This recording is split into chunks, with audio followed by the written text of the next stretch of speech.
여러분 안녕하십니까? 광주 MBC 뉴스투데이 시작합니다. 먼저 오늘의 주요 뉴스입니다. 협력업체에서 발생한 노동자 사망 사고로 가동이 전면 중단됐던 기아 오토랜드 광주 공장이 사흘 만에 생산을 재개했습니다. 광주시가 인상 논란이 있었던 도시가스 소매 요금과 관련해 지역 경제 부담을 최우선으로 고려해 동결하기로 결정했다고 밝혔습니다. 무안국제공항의 국제선 정기 노선이 본격 운항을 시작했습니다. 코로나 이후 첫 정기 노선입니다. 내년도 대학 수학능력시험이 엿새 앞으로 다가온 가운데 수험생들이 생체 시계를 수능 시간표에 맞추느라 애를 쓰고 있습니다.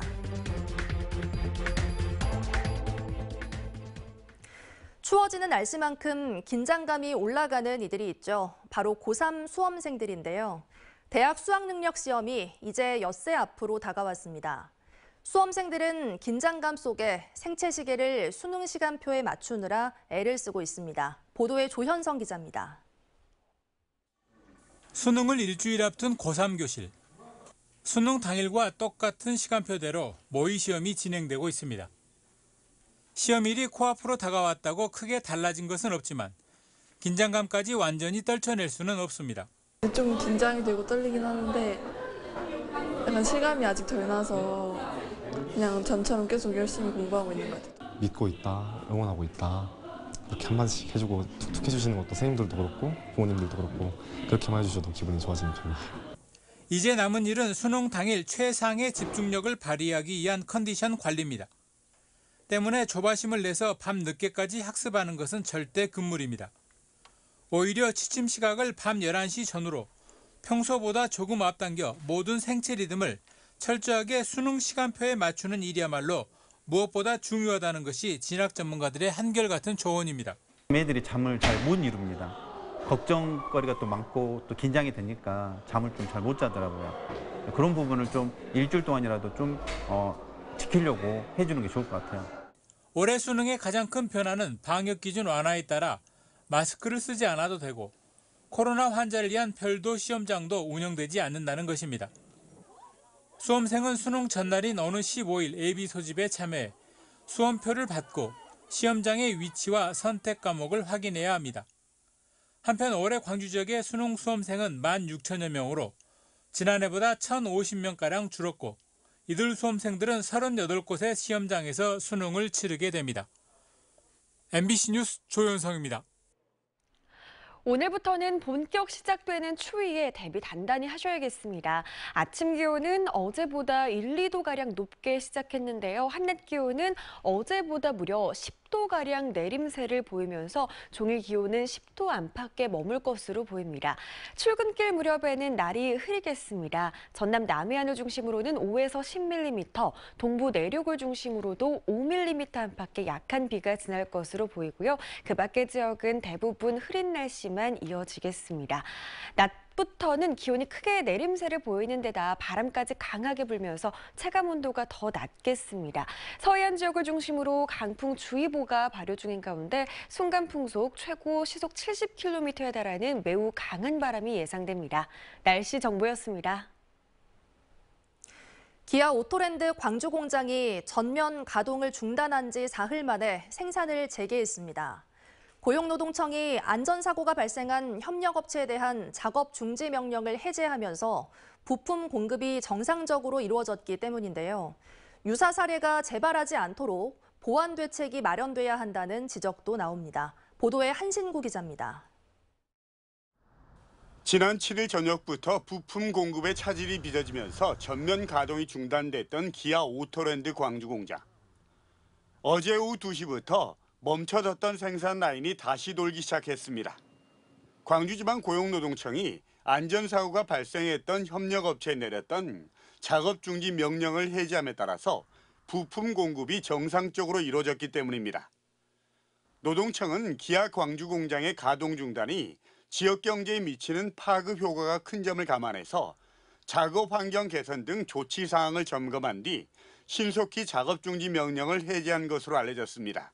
서류 검토를 했고 또 현장 확인 등을 통해서 일정 부분 안전 보건의 조치가 완료됐다. 기아 광주 공장의 정상 가동으로 함께 가동을 중단했던 일부 협력업체들도 순차적으로 조업을 재개하면서 우려했던 지역경제 악영향도 피할 수 있게 됐습니다. 그렇지만 협력업체의 안전사고 여파로 사상 초유의 생산 라인의 전면 가동 중단 사태를 겪은 만큼 유사한 사례가 발생하지 않도록 대책 마련이 필요하다는 지적도 많습니다. 지난 2021년에도 협력업체의 노사 갈등으로 부품 공급에 차질이 생기면서 닷새 동안 공장 가동이 중단됐었습니다. 완성차 공장의 특성상 한 협력업체의 부품 공급이 차질을 빚을 경우에 연쇄 가동 중단 등 이번과 같은 사태가 되풀이될 수밖에 없는 구조이기 때문입니다. 이런 상황이 다시 발생하지 않도록 기아 오토랜드 광주 부품 공급 및 재고 시스템과 관련해서 전반적으로 재점검할 계획입니다. 1, 2차를 비롯한 협력업체가 150개가 넘고 지역 제조업 매출의 40% 이상을 차지하는 기아 오토랜드 광주 공장. 한 고비는 넘겼지만 중대재해처벌법 도입 등 달라지고 있는 노동 환경에 걸맞는 보완책 마련이란 또 다른 숙제에 맞닥뜨리고 있습니다. MBC 뉴스 한신구입니다. 코로나19 이후 전세기만 취항했던 무안국제공항에 첫 국제선 정기 노선이 본격 운항을 시작했습니다. 베트남 여행을 보다 편하게 할 수 있게 됐는데요. 앞으로 더 많은 국제 노선이 취항할 예정입니다. 김진선 기자가 보도합니다. 코로나19 확산 이후 전세기만 오가던 무안국제공항. 일본과 태국, 라오스 등 국제 노선이 속속 재개돼 전남을 찾는 해외 관광객들이 주로 이용하고 있습니다.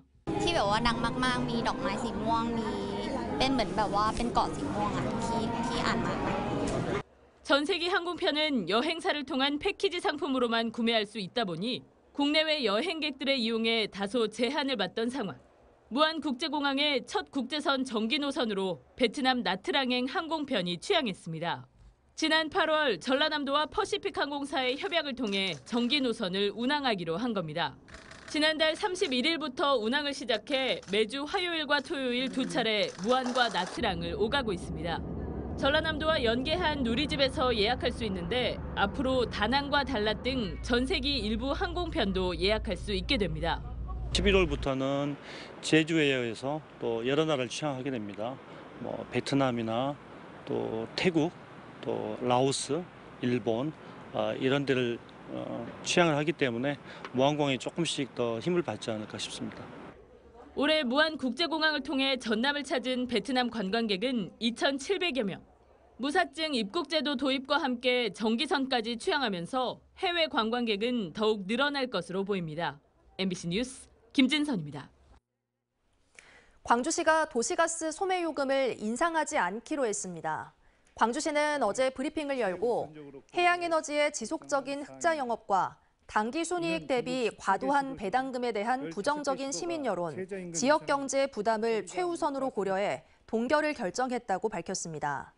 또 전국 17개 시도 가운데 15곳은 요금을 인상했지만 광주시는 이번 결정으로 2017년 1.7% 인상한 이후 6년 연속 도시가스 소매요금을 동결하게 됐다고 덧붙였습니다. 효천역을 광역철도 노선에 넣을지를 두고 광주시와 전라남도가 갈등 중인 가운데 광주 도시철도 2호선의 3단계를 차질 없이 추진하는 것으로 해법을 찾아야 한다는 주장이 나왔습니다.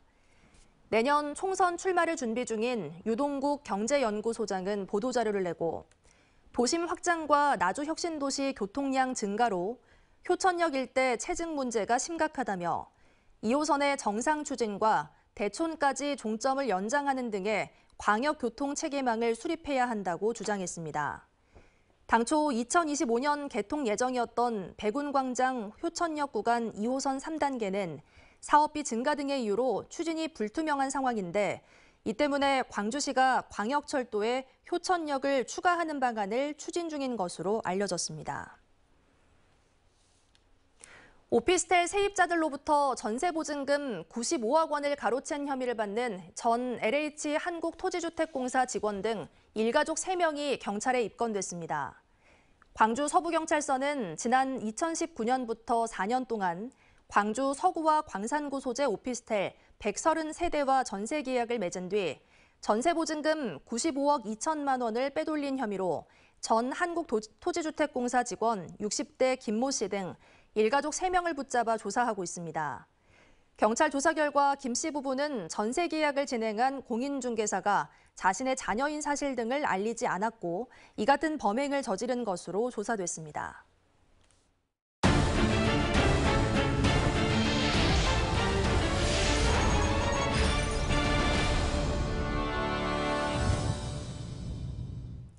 일제강점기 근로정신대로 강제동원됐다가 지난 2020년 미쓰비시를 상대로 손해배상 소송을 제기한 정신영 할머니가 법정에서 당시의 참상을 증언했습니다. 정 할머니는 광주지법 303호 법정에서 열린 변론기일에서 중학교를 보내준다는 말에 속아 일본으로 간 뒤 약 17개월 동안 모진 강제노동에 시달렸다며 미쓰비시의 사죄와 배상을 촉구했습니다. 지난해 일본 연금기구가 후생연금 탈퇴수당 931원을 정신영 할머니의 농협계좌로 보내 파문이 일기도 했습니다. 전교조 전남지부는 전남교육청에 전광판 사업에 대한 철저한 조사와 재발방지 대책 마련을 촉구했습니다. 전교조는 전남도의회 행정사무감사에서 기상 전광판을 설치한 10개 학교 모두 특정 업체와 계약을 맺는 등 여러 의혹이 나오고 있다며 도교육청은 이에 대한 입장을 밝히라고 요구했습니다. 또 예산 사용과 물품 구매와 관련한 파행 사례를 수집하고 부패와 비리를 고발할 수 있는 신고센터를 운영하기로 했습니다. 화재 감지기 덕분에 인명피해를 줄일 수 있었다는 내용의 소방서 보도자료가 확인 결과 사실이 아닌 것으로 드러났습니다.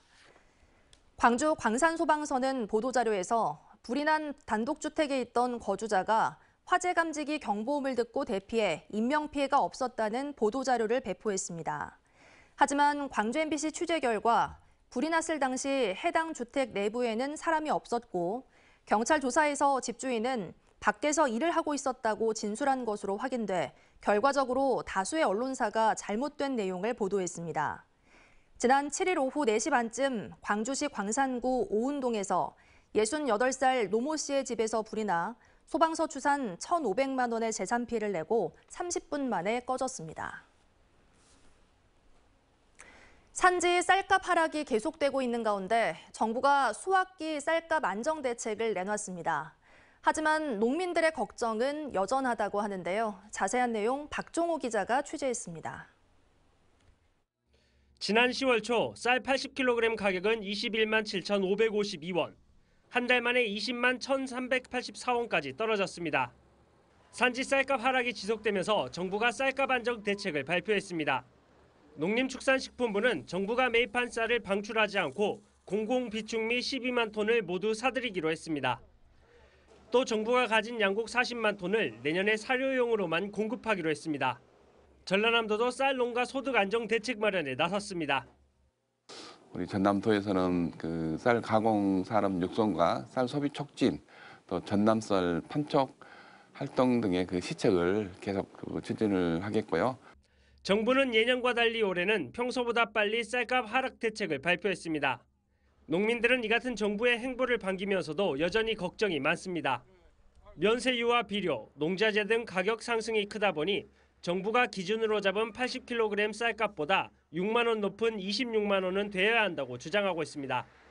통계청이 조사한 10아르당 논벼 생산비 자료를 보면 지난 2021년 1kg에 5만 1,984원이던 비료비는 1년 만에 71.4% 증가했고 농약과 인건비 등 모두 올랐습니다. 생산비에 조금이라도 좀 도움이 되는 80kg 한 가마에 26만 원을 요구하고 있는데 여전히 거기에는 못 미치고 있는 쌀값인데도 불구하고 정부는 20만 원 보장하겠다. 농식품부는 지속적으로 현장 동향을 점검해 실효성 있는 조치를 추진하겠다는 입장인 가운데 농민들은 쌀값 안정 추가 대책 발표를 기다리고 있습니다. MBC 뉴스 박종호입니다. 세계적인 경기 침체와 공급 과잉의 영향으로 올해 3분기 여수산단 석유화학 기업들이 부진을 겪었습니다. 반면 정유업체는 1조 원이 넘는 영업이익을 거뒀는데 실적 호조세가 지속될 수 있을지는 불투명합니다. 문영철 기자가 보도합니다. 국내 대표적인 석유화학 기업인 LG화학. 올해 3분기 영업이익은 8,604억 원으로 지난해 같은 기간에 비해 5.6% 감소했습니다. 이 가운데 석유화학 부문의 영업이익은 366억 원을 기록하며 적자 행진에서 벗어났지만 지난해 같은 기간보다는 수익이 크게 줄었습니다. 또 금호 석유화학의 3분기 영업이익은 작년보다 63% 감소했고 한화솔루션 케미칼 부문의 영업이익도 50% 넘게 떨어지는 등 글로벌 경기 침체로 인한 수요 감소와 주요 제품 가격의 하락으로 고전을 면치 못했습니다. 석유화학 산업의 수익성 지표인 에틸렌 스프레드가 회복세를 보이고 있지만 중국발 공급 과잉 등이 여전히 부담으로 작용하고 있습니다. 수요 시장의 경색 국면은 생각보다 굉장히 장기화되어져 있어서 가장 기본적인 에틸렌 스프레드의 어떤 편차 자체가 생각보다 굉장히 떨어져 있는. 반면 정유업체인 GS칼텍스는 지난해 3분기보다 47% 증가한 1조 2천억 원의 영업이익을 기록하며 실적 반전을 이뤄냈습니다. 7월 이후 국제유가가 치솟고 3달러대까지 추락했던 정제 마진이 15달러를 돌파하면서 수익이 크게 늘어난 겁니다. 다만 최근 정제 마진이 하락세로 돌아섰고 원유 가격도 다소 주춤해 4분기 실적은 3분기에 미치지 못할 것이란 전망도 나오고 있습니다. 지금처럼 글로벌 성장률이 둔화되어 있는데 전쟁으로 인해서 원유 가격만 올라가게 되면 정제 마진은 더 악화가 됩니다. 예측 불가능성이 더 커졌다. 경기 침체와 공급 과잉, 여기에 불안정한 국제 정세까지 이어지면서 고부가가치 제품 개발과 사업 다각화 등을 통한 기업들의 체질 개선도 속도를 낼 것으로 보입니다. MBC 뉴스 문형철입니다.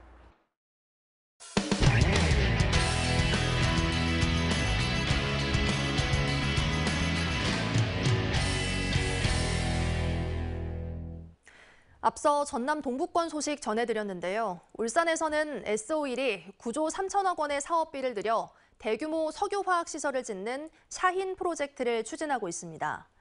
현장에서 주차장과 야적장 확보가 어렵다는 지적이 제기되자 울산시가 정부를 설득해 관련 규제를 개선하기로 했습니다. 울산문화방송 이용주 기자의 보도입니다. S-오일의 샤힌 프로젝트 공사 현장 2026년까지 9조 3천억 원이 투입되는 고부가 석유화학 제품 생산 시설입니다. 11월 현재 공정률은 15%로 지반을 강화하는 파일 시공과 땅을 다듬는 정지 공사가 진행되고 있습니다. 내년 상반기 플랜트 기초 공사에 이어 하반기면 근로자 투입과 공장 건립이 본격적으로 시작되지만 아직까지 기자재를 쌓아둘 야적장도 주차장 부지도 마련돼 있지 않습니다. 온산 산단의 미활용 부지는 있지만 현행법상 공장 설립 완료 신고나 사업 개시 신고가 안 돼 있어 임대가 불가능하기 때문입니다. 사업 기간 하루 최대 투입되는 근로자는 17,000명, 승용차는 3,000대가 넘을 것으로 예상됩니다. 이대로는 사업을 추진할 수 없다는 현장의 목소리에 울산시가 정부에 건의한 결과 내년 하반기까지 부지 임대를 할 수 있도록 대책을 추진하기로 했습니다. 울산의 대규모 석유화학 플랜트 건설에 필요한 대량의 기자재, 적재 공간 등을 신속히 마련할 수 있도록 적극적으로 행정 지원하고 필요시 법령 개선도 추진하겠습니다. 즉시 임대 가능한 대체 부지를 탐색해 협의 후 임대하는 방안을 우선 검토하고 어려울 경우 관련법을 개정하기로 했습니다.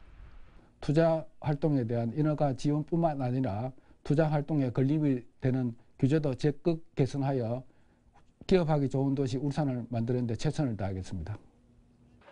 울산 소방본부도 샤힌 프로젝트 전담팀을 꾸려 소방시설과 위험물 관련 인허가 200여 건을 전담 처리하기로 했습니다. MBC 뉴스 이용주입니다. 아시아 최대 규모를 자랑하는 네이버 데이터 센터가 세종에 문을 열었습니다. 세종시는 네이버와 함께 산학연 협력과 시민을 위한 IT 교육도 강화하기로 했습니다. 대전문화방송 이승섭 기자가 보도합니다. 세종시 사회 이생활권에 있는 부용산.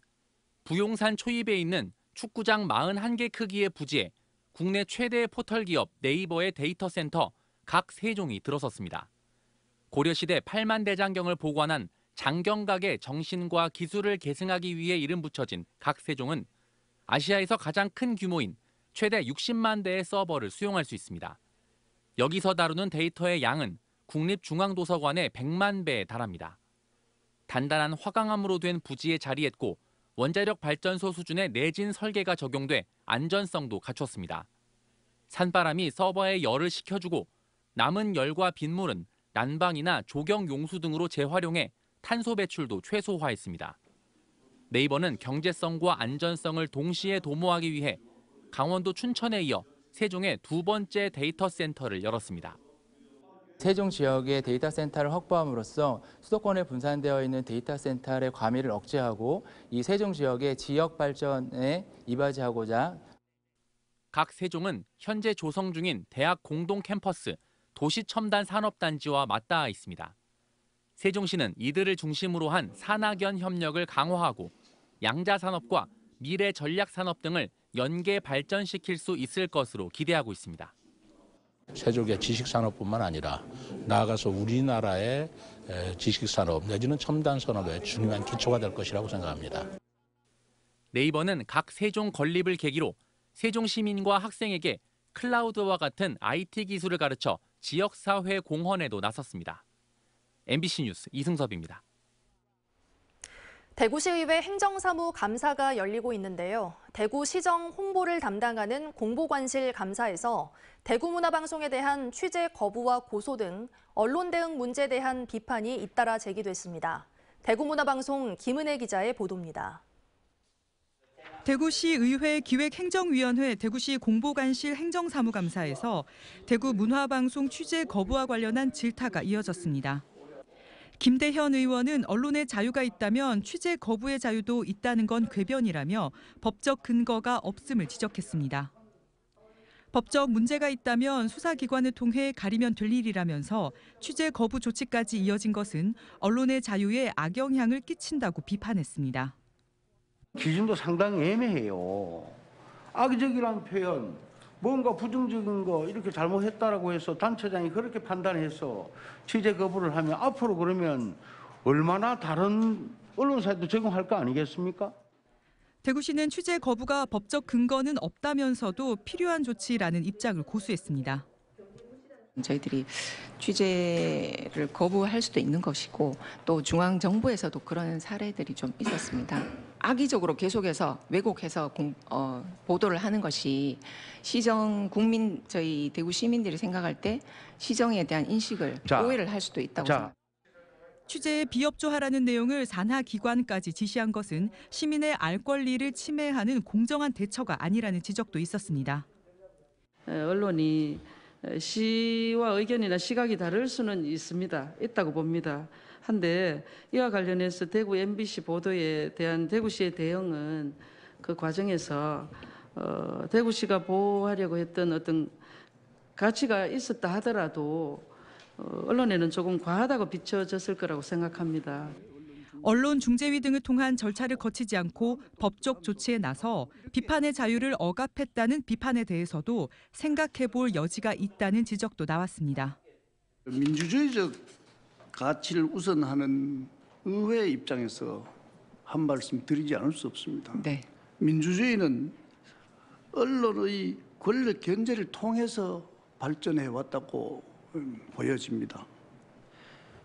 더군다나 당시 언론의 그 오도에 대한 대구시의 대응은 자극적인 면이 좀 있었다고 보여지고. 지난 5월 대구시는 대구 문화방송 시사 프로그램이 다룬 대구 경북 신공항 관련 내용에 반발하며 취재 거부는 물론 산하기관에 취재 협조를 하지 말라고 지시했습니다. 대구시 측이 명예훼손으로 고소한 데 경찰이 무혐의로 결론 냈지만 대구시는 이달 초 이에 불복해 이의 신청을 한 상태입니다. MBC 뉴스 김은혜입니다. 중흥그룹이 에너지 취약계층을 위해 광주 사회복지 공동모금회에 사랑의 연탄 성금 1억 원을 기부했습니다. 성금은 광주 5개 구청에 각각 2천만 원씩 나누어 전달되며 지역의 난방비 지출에 어려움을 겪는 이웃을 위해 사용됩니다. 중흥그룹은 앞으로도 지역을 대표하는 기업으로 사회적 책임을 다하겠다고 밝혔습니다. 진도구는 행정안전부가 주최한 2023년 정부 적극행정 우수사례 경진대회에서 진도 대파버거를 제출해 행정안전부 장관상을 수상했습니다. 진도 대파버거는 진도 대파, 로코노미로 농촌과 기업 간 상생의 길을 찾다라는 주제를 담고 있습니다.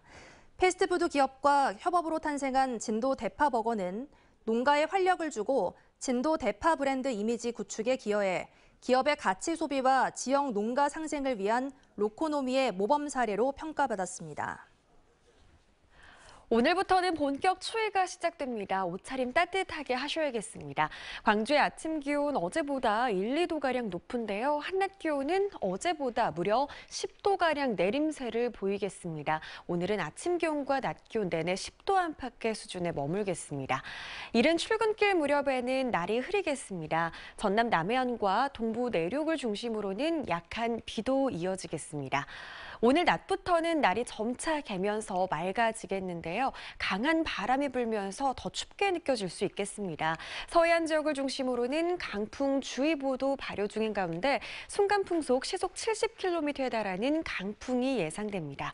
자세한 지역별 기온 살펴보시면 아침 기온 대부분 한 자릿수대에서 출발하고 있습니다. 한낮 기온도 10도 안팎에 머물면서 현재 기온과 큰 차이는 없겠습니다. 곡성과 보성의 낮 기온 11도에 그치면서 어제보다 10도가량 내림세를 보이겠습니다. 바다의 물결은 전해상에서 최고 4m로 매우 거세게 일겠습니다. 주말 동안에는 오늘보다 더 추운 날씨가 예상됩니다. 광주의 아침 기온 1도에서 2도 안팎에 머물겠습니다. 날씨 정보였습니다. 뉴스 마칩니다. 시청해주신 여러분 고맙습니다. 언제 어디서나 내 손 안의 뉴스. 광주 MBC 뉴스 유튜브 구독으로 함께하세요.